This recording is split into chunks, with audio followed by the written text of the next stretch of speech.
All right, great. So basically the thing with the bobbin case, this here is your bobbin stopper and this here is your bobbin stopper.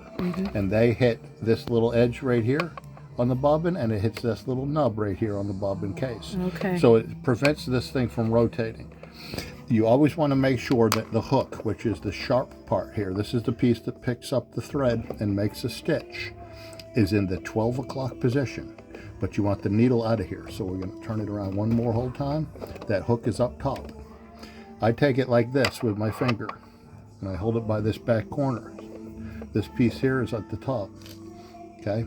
Okay. And then we're just going to kind of duck it in underneath that left bobbin stopper and we place it down into that little groove right there. So right now it is bouncing. That bobbin stopper is stopping it from rotating, and this little springy one is stopping it from rotating. It's important there's enough little space between here and here that the thread can get around through here, each stitch.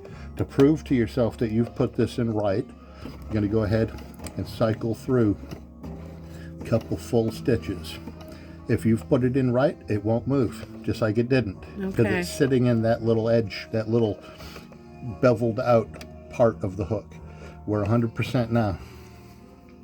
Let's put that cover back on and we're sewing.